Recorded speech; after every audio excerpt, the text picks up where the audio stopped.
تو میں اب ربیع الاول کے حوالے سے کچھ باتیں آپ کی خدمت میں پیش کروں گا, اور میں ان پہ اپنے جو بھی قرآن و سنت کے دلائل ہیں وہ آپ کے سامنے رکھوں گا. کسی کی سمجھ میں آ جائیں ٹھیک ہے, نہیں آئے تو بھائی قیامت میں وہ خود اللہ کے سامنے جواب دے. آپ کہہ دیتے نا اللہ ہمارے پاس ان کے مفتی صاحب کے دلائل تھے, ان کے جوابات تھے, یہ جوابات ہیں, یہ پیش خدمت ہیں. اللہ مان لے تو ٹھیک ہے, نہیں مانے تو میرے بھائی یا تو میرے چترول لگیں گے یا آپ کے لگیں گے, دونوں میں سے ایک. یا تو میں غلط بول رہا ہوں یا آپ اگر ان دلائل کو نہیں مان رہے تو آپ غلط. اب میں آپ سے ایک سوال پوچھتا ہوں, مجھے ایک بات بتاؤ میرے بھائی, ربیع الاول اگر 12 ربیع الاول عید کا دن ہے تو یہ سیلیبریٹ کرنے کا دن ہوا ہے بھائی؟ بولو نا بھائی, جیسے کہ لوگ کرتے ہیں, مبارکبادیں دیتے ہیں. ہم یہ دیکھتے ہیں, پہلی دلیل, صحابہ کرام میں ایک موضوع من گھڑت روایت بھی نہیں ملتی کہ 12 ربیع الاول یا نبی کی پیدائش کے دن کو کسی صحابی نے سیلیبریٹ کیا ہو. آپ کہہ سکتے ہیں کہ 14 اگست کو بھی تو ہم سیلیبریٹ کرتے ہیں. یاد رکھو 14 اگست کا مذہب سے براہ راست تعلق بولو نہیں ہے, اس کا مذہب سے تعلق نہیں ہے, جبکہ نبی کا دن منانے کا تعلق کس سے ہے؟ مذہب سے. اس کے لیے مذہب سے ثبوت چاہیے.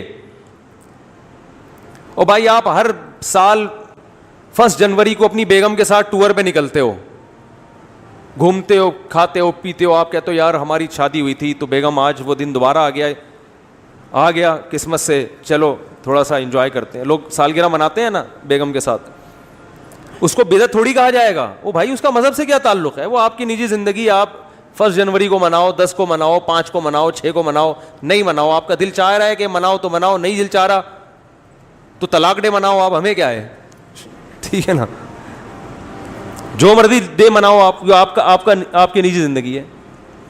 دن منانے پر گورنمنٹ کی طرف سے بھی کوئی پابندی نہیں, اللہ کی طرف سے بھی کوئی پابندی نہیں. برتھ ڈے کے مخالفت اس لیے کرتے ہیں کہ ہے یہ حماقت, کہ آپ کی زندگی میں 1 سال کم ہو گیا, آپ خوشی منا رہے ہو. حماقت کا فتویٰ لگا رہے ہیں, بدعت کا فتویٰ نہیں لگاتے برتھ ڈے پر. ارے بعض کام بذات خود صحیح ہوتے ہیں, لیکن وہ جس جذبے سے کیے جا رہے ہوتے ہیں وہ جذبہ کا تکی نہیں بنتا نا وہاں پہ, اس لیے کہا جاتا ہے غلط رسم ہے. تو برتھ ڈے تو بالکل ہی کامن سینس کے خلاف ہے. شادی بیاہ میں یہ ہوتا ہے کہ آپ کی فار ایگزامپل 1 جنوری کو شادی ہوئی, دوبارہ وہ آ گئی تو بھی کھوپڑی میں آنے والی چیز تو یہ بھی نہیں ہے, سال ہو گیا تو کیا ہو گیا, کون سا تمیز سے گزرا ہے جو آپ جو ہے نا منا رہے ہو. لیکن اگر کوئی منا رہے نہیں جی بیگم آج ہم اچھا کھائیں گے, آج ہم جائیں گے گھومنے پھرنے, تو چلو یار آپ کی بیگم ہے, آپ دونوں لائف کو انجوائے کرو, ہم کیوں کباب میں ہڈی بنے بھائی. زیادہ سے زیادہ یہ کہا جائے گا یار یہ غیروں سے رسم آئی ہے, انگریزوں سے آئی ہے, اس سے زیادہ اس پر اعتراض نہیں ہوگا. اس کا مذہب سے تعلق نہیں ہے. برتھ ڈے پر تو 2 اعتراض ہوں گے نا, ایک تو غیروں سے آئی, دوسرا کہ یار آپ کی موت کے قریب ہو گئے اور آپ کیک کاٹ رہے ہو کہ میں 52 سال کا ہو گیا. 52 سال کے نہیں, آپ کی زندگی میں 52 سال اور کم ہو گئے ہیں, ٹھیک ہے نا. تو ابھی عبرت کا ٹائم تک کیک کھانے کا, کیک کھا کے اپنی عمر اور کم کر رہے ہو. پیسٹری اور کیکوں سے تو عمر کم ہوتی ہے نا.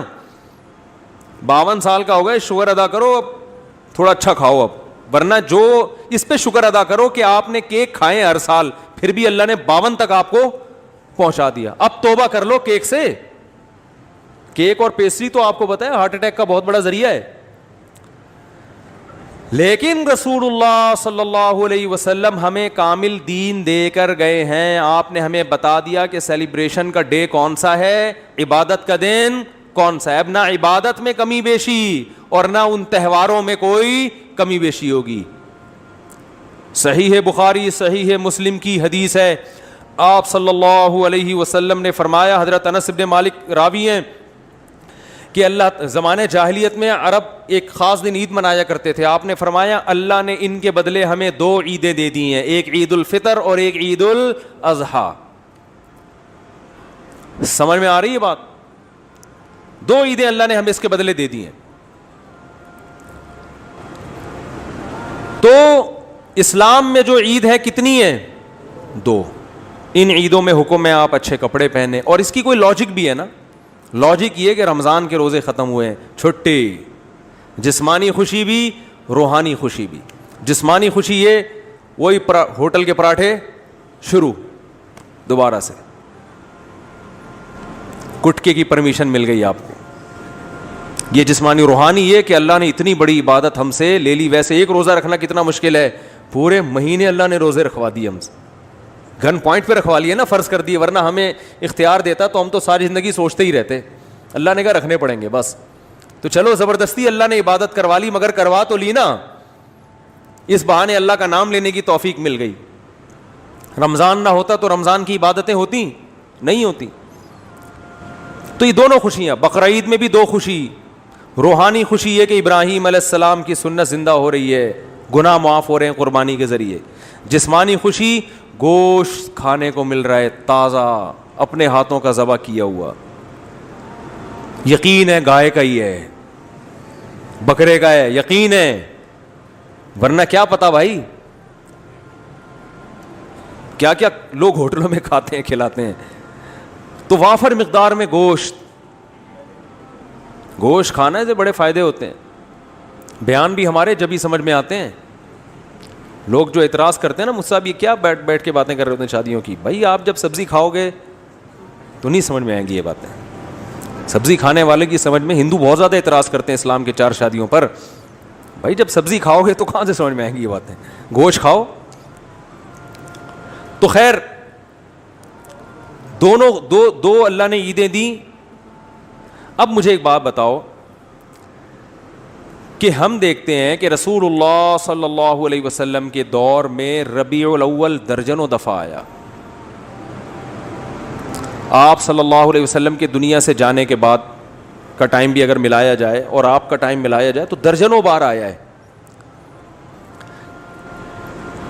یعنی کوئی ایک ضعیف سے ضعیف روایت بھی نہیں ملتی کہ اس مہینے کو صحابہ کرام نے دوسروں مہینوں سے کوئی الگ حیثیت دی ہو, کہیں بھی نہیں ملتا. حتیٰ کہ رسول اللہ صلی اللہ علیہ وسلم کی جو تاریخ ولادت ہے وہ بھی 12 بنتی نہیں ہے کسی حساب سے. فلکیات کی روح سے اگر آپ کیلکولیشن کریں نا بیٹھ کے, تو نہ تاریخ وفات 12 ربیع الاول بنتی ہے اور نہ تاریخ ولادت. دیکھو اسلامی تہوار جو ہوتے ہیں نا, بلکہ دنیا میں کسی بھی مذہب کے جو تہوار ہوتے ہیں ان کی ڈیٹ میں کسی کا اختلاف نہیں ہوتا, کیونکہ وہ ایسی چیز ہے جو تمام اہل مذاہب کو جوڑ دیتی ہے. جیسے ہندو جو ہولی مناتے ہیں, جہاں بھی دنیا میں ہندو پایا جائے گا ایک ہی دن پہ منائے گا.